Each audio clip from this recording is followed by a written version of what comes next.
All right, Ben, we got some breaking Iran news today from NBC about the impact of Trump's strikes on Iran's nuclear infrastructure. Here's their headline. New U.S. assessment finds American strikes destroyed only one of 3 Iranian nuclear sites. I'm sure you're shocked by this. Absolutely shocking that, one day of bombing with no strategy behind it didn't totally obliterate a site that is buried deep underground to avoid being able to be destroyed by bombing. Yeah, so they say the Fordo site, this is based on, 5 people who viewed some new U.S. intelligence assessment. That I'm sure will be altered before it's briefed to Congress. Yeah, it's good cards. So the U.S. intelligence believes the Fordo site was mostly destroyed. Remember, that was the one. Buried it to the side of the mountain, the United States developed these bunker-busting bombs just to target the Fordo site. So that was mostly destroyed. But the 2 other sites, Isfahan and Natanz, may have been only damaged and degraded to the point where Iran could probably ramp back up nuclear enrichment in a few months if they wanted to. So again, far from totally obliterated, as Trump claimed.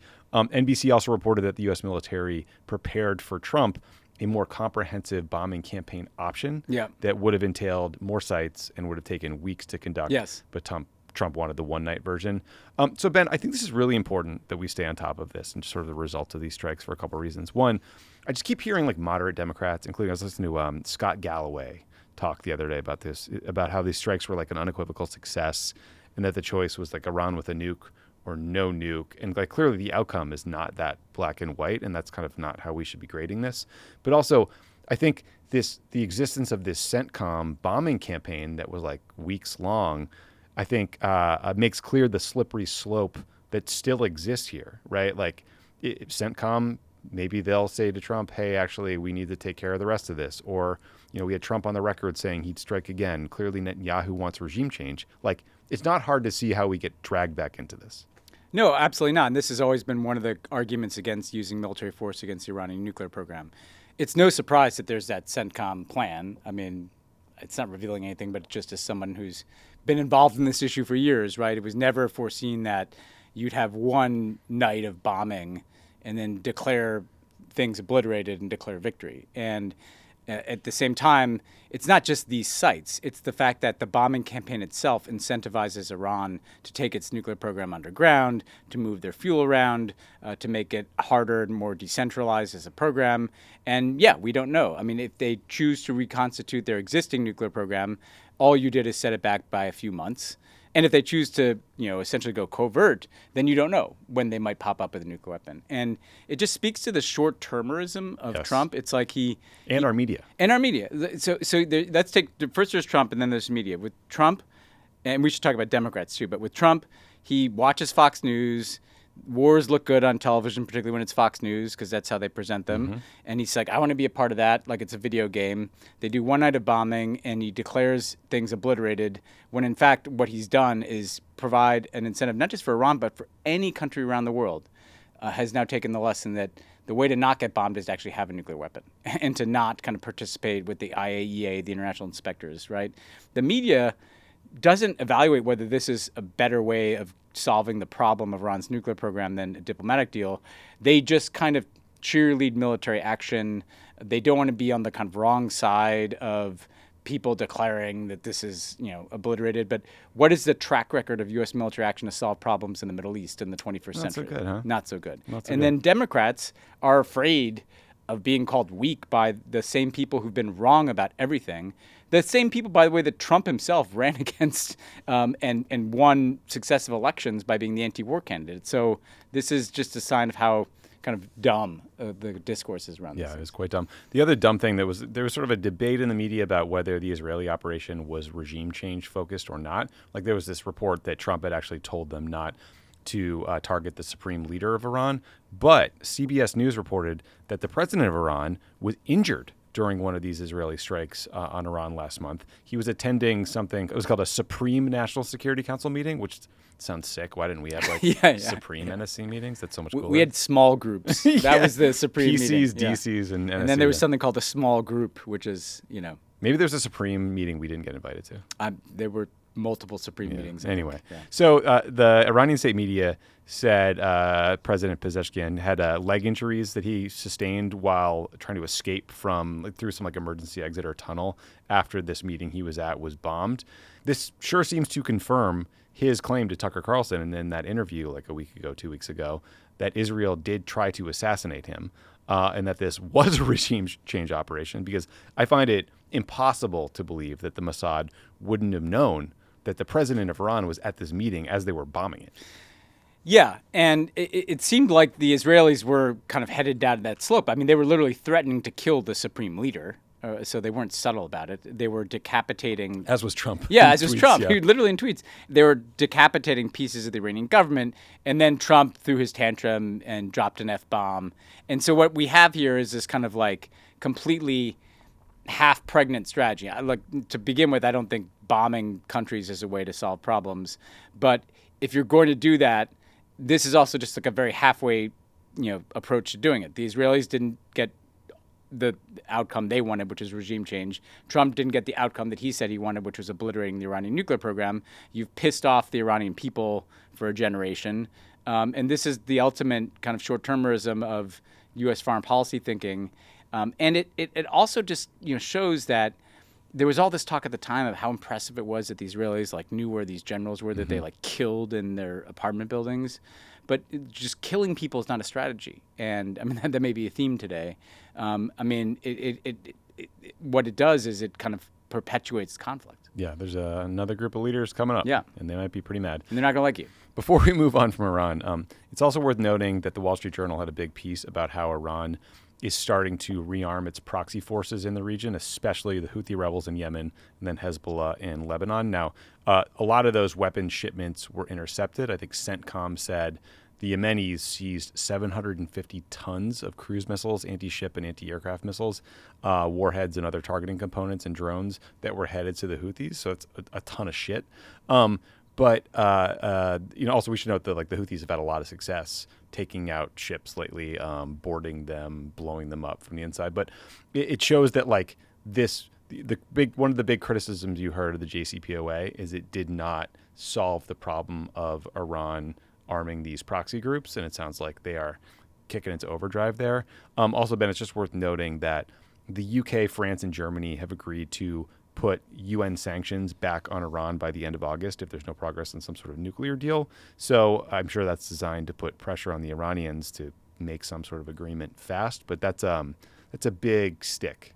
The irony of that is that, for people that aren't total nerds about this thing, those are the sanctions snapping back into place because we're 10 years after the JCPOA. Yeah. Literally, this is the authority under which they're doing this, the mechanism under which they're doing it is called snapback.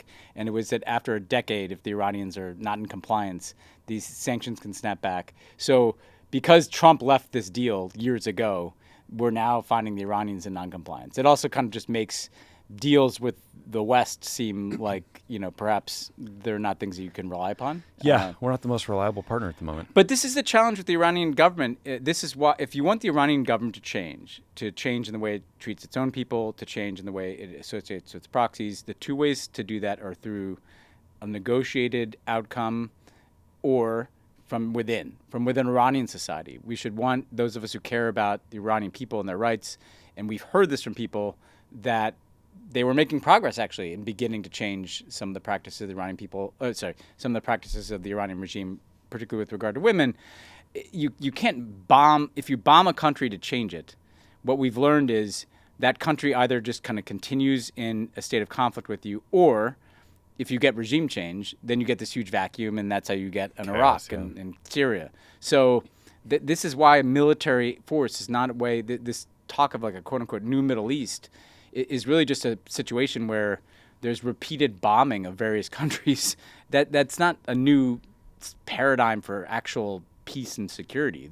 Nor is it a new U.S. policy. This is the Bush administration. Or Israeli policy. I mean, it's just a perpetuation of conflict in the Middle East. Yeah. So speaking of Israel, a couple things we're watching there. So yesterday, Israeli Prime Minister Bibi Netanyahu issued a very rare apology after the IDF bombed the only Catholic church in the Gaza Strip as hundreds of Palestinians were sheltering inside. Feels like it'd be a very easy thing to avoid, not shooting with a tank shell. A church is a pretty recognizable place. Yeah, the only church in Gaza. So the apology from Netanyahu came after Pope Leo condemned the strike.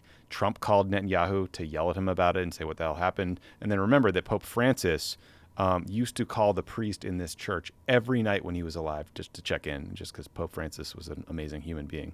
Ben, I feel like this incident tells us a couple things. Like, first, it's just a reminder that, like, some people still say this in the beginning of the war. You heard this all the time, that the IDF is waging the most precise, anti-casualty, most moral army in the world. Yeah, it's bullshit. It's always been bullshit. I mean, it's estimated that 70% of the buildings in Gaza have been damaged. You can't tell me those were all Hamas targets. And second, a lot of Republican support for Israel comes from evangelical Christians. I'm sure much of that is unshakable because it is kind of viewed as a biblical commandment. But we heard some of that in that like Tucker Carlson interview with Ted Cruz. Remember? Yeah. Tucker was like, "It says that in the Bible." Yeah. This Yeah. Anyway, but you have this church getting bombed. There have been reports of attacks by violent settlers in the West Bank on Christian communities, and that even got covered on the Christian Broadcast Network. And then you often see videos of Christians in Jerusalem kind of getting harassed or spit at or something. And so I'm not trying to like demagogue this stuff, but I'm just wondering if any of this, like in totality, could lead to a crack in support from Christians. I doubt it in America because it's so intense, but it's just a thing to watch. Well, I think it will be a crack in some ways. You won't shake these kind of Christian Zionists who think that they need the Jewish people to control Israel so that the second coming can happen, they can be converted. It's kind of a weird thing to think about. I always feel a little bit ambivalent. I'm glad that there was outrage over this. It does make you consider the fact that when mosques are destroyed and civilians are killed, there's not like similar outrage, or schools or hospitals run in line. But it does also show that what was going on here. There wasn't like a threat from this church. Like they killed the janitor at the church. They killed an elderly person who was there for psychosocial support. They wounded a priest who was there. It's a church, right? It has a cross. It's not hard to miss it. So it tells you that they are just on this campaign of indiscriminate killing and bombardment of targets that are not military targets. And I do think it matters because it gets to audiences who don't normally see it. And there are people in this country who are not watching the kind of live stream piece of this on TikTok or Instagram, who may have been able to avoid the reality of what's happening in Gaza, and this breaks through to them. And I do think that does, weaken support for Israel and cause people who might not otherwise have questioned this whole enterprise of the U.S. supporting unconditionally what the Israeli government's doing to question that. Yeah, I mean, I wish concern about civilian casualties in Gaza was not sectarian, but it tends to be that way. Yeah. And it's just sort of a thing I'm keeping an eye on. On Wednesday, we talked about how an ultra-Orthodox party in the Knesset in the parliament in Israel had left Netanyahu's coalition, leaving him with only a one-seat majority. Since that conversation, a second ultra-Orthodox party has hit the tower. The Shas party is out, which leaves Netanyahu with a minority government and incapable of pushing through legislation. But the Shas party said they won't vote to dissolve the government yet, so he's not going anywhere. Yeah. But he's weakened. Now, Netanyahu is also on trial for corruption charges, fraud, bribery, breach of trust, just being a scumbag. On Wednesday, Bibi Netanyahu had a special visitor in trial at his case, U.S. Ambassador to Israel Mike Huckabee. State Department spokeswoman Tammy Bruce was asked about how that's appropriate. Here's her answer. The ambassador, Mike Huckabee, the ambassador to Israel, appeared in the court hearing for Prime Minister Netanyahu's corruption trial today. I'm just trying to understand what part of the U.S. national interest is served by doing that. Well, we obviously support Israel. They are an ally and a partner. I won't characterize, as I don't anyone, their position or the actions they might take. But it would appear that the ambassador was exhibiting his support for Netanyahu. But against the judicial system, I mean, is this an expression of distrust? Well, I don't.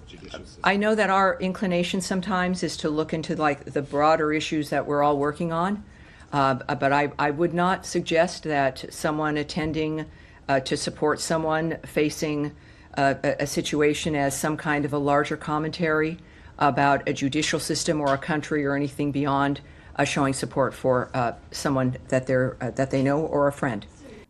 What's crazy is her previous job was she was like a radio host, but she can't talk. Where do they? Fox News. How do they staff these people? Is it? I mean, look. What we see, Tommy, though, is an emerging outline of a Trump doctrine. We should, this is the new Trump doctrine. You have the Truman Doctrine for U.S. foreign policy. The Trump Doctrine is the United States will interfere in the internal judicial affairs of other countries to support corrupt right-wing autocrats. Yep. Because it's the Bolsonaro to Bibi strategy, right? We're tariffing the Brazilians on behalf of the right-wing autocrat who tried to overthrow the government, and now we are, whatever she said, supporting Netanyahu and his corruption trials. And also, I think there was a story or an anecdote in that long New York Times piece on how Netanyahu has dragged out the war in Gaza that included like Huckabee dragging in ultra-Orthodox parties and like threatening them not to leave the coalition with Netanyahu. They were just intervening in politics in really weird ways. Yeah, don't count me as assured that Mike Huckabee is on the case out there too. No, not exactly the guy I want solving Middle East conflicts. He's a total doofus. What's so dumb about this too is that you hear all these reports that Trump can't send Netanyahu. Nobody likes Bibi Netanyahu, No. so why are you jumping on board this ship? Yeah, he's like a 30% approval rating. I want to dig more into this, Trump doctrine idea and our coddling of autocrats next week, especially in El Salvador. Oh, Bukele, yeah. Yeah, so so there's an interesting report today. We'll get into it more next week, where there might have been a deal that will get some political prisoners freed from Venezuela in return for the Venezuelans being held at Socotra, this horrific transnational gulag in El Salvador, getting sent back home to Venezuela. So that would be a great thing just in terms of like getting those human beings out of these awful prisons. It's horrifying that the United States sent these Venezuelan men to El Salvador in the first place, and it's a total human rights violation. Also, clearly when Trump officials were telling judges that we didn't have any control over these individuals, well, obviously we did if we could cut a deal with the Venezuelan government to then get them out. But I also just want to note, Ben, a few months back, I had on the show my friend Noah Bullock, this kid who we literally were next door neighbors when we were 4 years old, and then he was running the largest human rights organization in El Salvador called Cristosal. He and his team had to go into exile and flee to another country where they're now living because they heard basically that they were on a list and they were about to be arrested and rounded up. So these are the people we're friends with now as the United States. This is the guy who gets Marco Rubio, talked about his beautiful act of friendship. He got the red carpet in the Oval Office. You're right to point out that people like Stephen Miller were screaming about how we can't tell them what to do. Well, apparently we can. Apparently we can. Yeah, apparently we care about human rights in some places, but not others. So Ben, an ever diminishing list of places. Yeah, too. very few, including sometimes not in America. Yes. So Ben, in the region, like Syria has been experiencing a pretty scary flare-up of violence, especially in the south of the country, driven by sectarian fighting. It involves fighters from the Druze ethnic minority, local Bedouin tribes, the Syrian government, their troops, and then some pretty massive airstrikes by the Israeli government on Damascus, including several strikes on the Ministry of Defense, a couple strikes near the presidential palace. Here's a clip from Sky News I think summarizes what's been going on pretty well. Mid-afternoon in Damascus. Its most famous square violated and bombarded by Israeli air power. The moment again, as live news cameras roll. Tensions in southern Syria erupted in recent days. Its Druze minority clashing with Bedouin and Syrian government forces, dispatched to restore calm, but accused of carrying out atrocities. Israel's Prime Minister Benjamin Netanyahu insists his forces are acting to protect the Druze. But critics say this is more about Israel creating a buffer zone and seizing a chunk of territory. Israel has moved forces from the Golan Heights, Syrian territory it's occupied since the 60s, into Syria proper. And it is now having trouble controlling that border. So for context, I think there's about 150,000 Druze who live in Israel. They serve in the IDF. They've been a part of it since its founding. So it's there's more connection between the Druze community and Israel proper. In a statement, Netanyahu said, quote, "We are working to save our Druze brothers and to eliminate the regime's gangs." We'll dig into that statement in a second. On Wednesday, a ceasefire brokered by the U.S., Turkey, and Arab countries was announced, so Syrian forces withdrew from the area. But since then, the fighting has continued between the Druze and the Bedouin communities. Syria's new president, Ahmed al-Shara, he's trying to unite this incredibly fractured and well-armed, unfortunately, country under his new regime, but there's a lot of understandable trust and distrust and fear. And these airstrikes by the Israelis are just making everything worse. Shara has accused Israel of stoking the flames, saying, "We, the people of Syria, know very well who is trying to drag us into war and who is working to divide us. We will not give them the opportunity to entangle our people in a war that serves only to fragment our homeland and sow destruction." Ben, it sure seems like this is more about Netanyahu just wanting a land grab than anything else. Yeah, well, it's connected to what we were just talking about, which is his political difficulties. I mean, Tuesday, so 3 days ago, when we talked about this, we talked about the fact that when Netanyahu gets in trouble, other countries in the Middle East seem to get bombed, right? And this is not just like some theory we have. Like, as you encourage people, read the New York Times account, essentially about how he would use this to perpetuate his capacity to stay in power. Every time he has a political crisis, there's an escalation militarily somewhere in the region.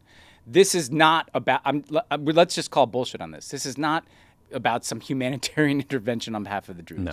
It's in addition to Netanyahu's kind of political interests, they seem to want the new Syrian government that has said all the right things about Israel, that has not taken the bait, that has enlisted the support of the Gulf Arabs that Netanyahu wants to be in the Abraham Accords with, like people like the Emiratis. Despite all those actions, I think what Israel wants is a chaotic and weak Syrian government, and this kind of capacity to extend their power. This is a sovereign country, by the way. On what legal basis is Israel bombing them? They're not even claiming that there's some threat from Syria to Israel itself.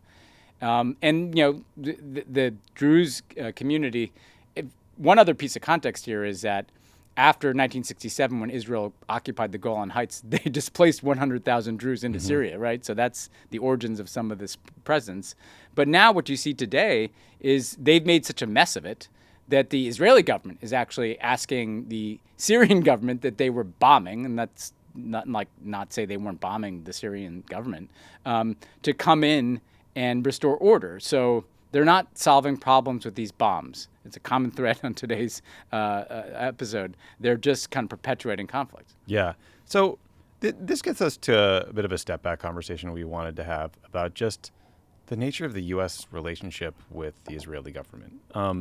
And CNN had a new poll out today about how Americans feel about the war in Gaza and just sort of support for Israel generally that I thought was a good kicking off point. So this poll found that only 23% of Americans say Israel's actions have been fully justified in Gaza. That is a 27-point drop since October of 2023. 27% say they were partially justified, 22% say not justified at all. But the drop in support, or sort of in the feeling that what Israel has done in Gaza was justified, crosses party lines, but it is much larger with Democrats and independents. So the share of Democrats who say Israel has been fully justified went from 38% to 7%. The share among independents went from 45% to 14%.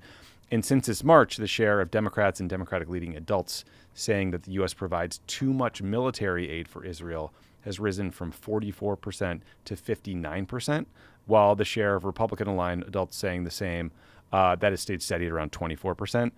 But only 1 in 10 adults under 35 say Israel's military actions have been fully justified. So with young people, this is wildly unpopular. And it was just, you and I have been having this conversation offline. Like, there's an opportunity on foreign policy that Democrats are not taking right now. And part of it is this. It's not just condemning the war in Gaza and Netanyahu. It's like rethinking the U.S.-Israel relationship, rethinking whether it makes sense to provide a really rich country $3+ billion in military support per year, especially after we just decimated USAID. And you can scope this a bit. We could talk about offensive weapons or defensive weapons, right? Like, if we wanted to. Yeah, you could. Yeah. But it just there's an opportunity here because there's a lot of guys. You and I were talking about how a lot of the sort of first time, lots of men, Trump supporters who saw him on Joe Rogan or whatever, like him because he's anti-war, and we have an opportunity as a party to speak to those people.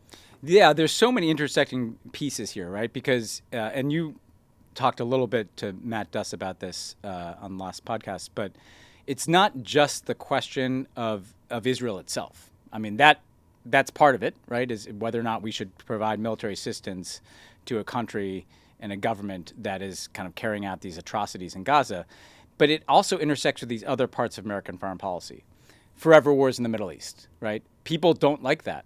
I mean, every election since 2004 has generally been won by the anti-war candidate here.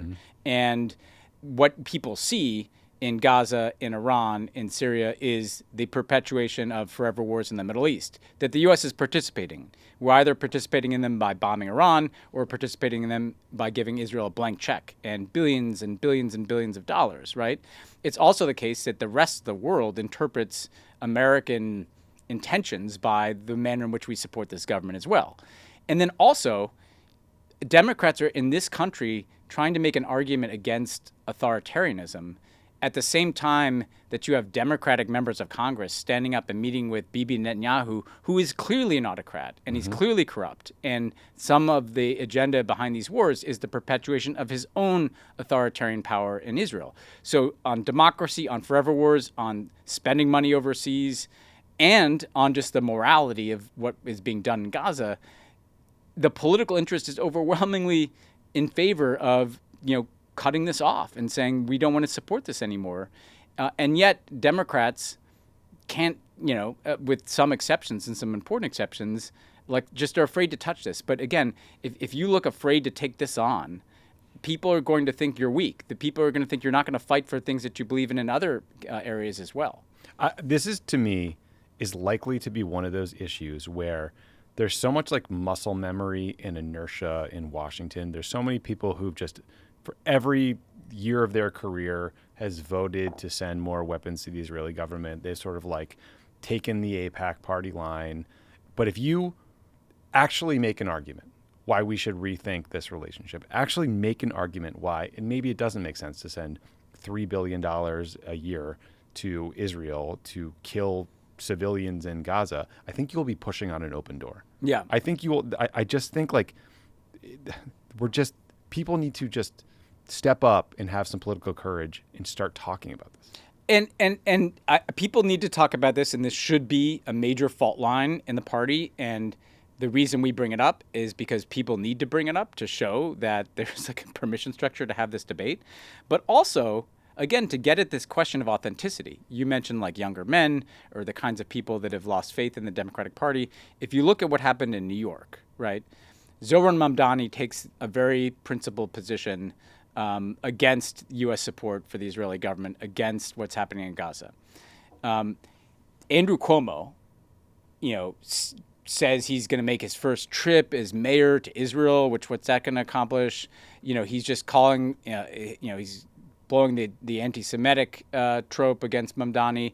Eric Adams is running on some line in the general election in New York. I think one of the names of his party is the against anti-Semitism party or something. But the point is, did you know that Cuomo became a volunteer on Netanyahu's legal defense team against the ICC claims? Yeah, and that was part of his fucking mayoral campaign. Literally. And Mamdani won. That's my point. Yep. And the point is not just whether, he's right or wrong. It's that he clearly believes in what he's saying. So even if you don't agree entirely with Zohran Mamdani, at least you know that this guy is willing to tell you what the fuck he believes. Yeah. I don't think anybody believes that Andrew Cuomo is that invested in this. He just thinks it's mouthing the words. He's just mouthing the playbook that he's been mouthing for 30 years because he thinks it works for him politically. And so Mamdani looks authentic. He looks like he's someone who actually believes something. He looks like he's willing to be criticized. He looks like he's willing to have difficult conversations. He can walk into rooms with people who want him to say something different, and he can explain himself in a polite and respectful way. Whereas Cuomo just looks like a typical politician. Yep.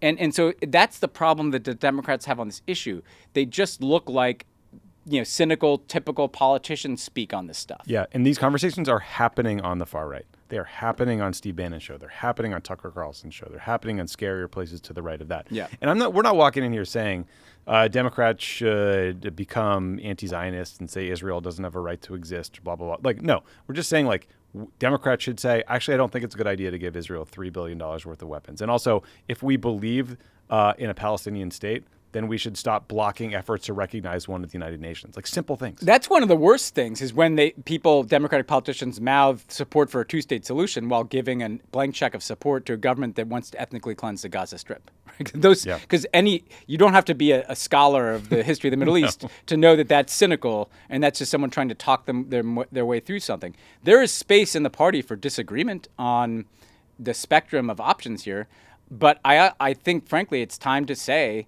why are we giving billions of dollars in military assistance to a country that is run by a far-right, corrupt autocrat who's been engaged in war crimes? Who is hated by like 2/3 of Israelis. Yeah, and by the way, we can connect some of these dots, too, because Trump has created a big opening here by bombing Iran, right? By, not doing anything to try to bring about actual ceasefires and end to these wars across the Middle East.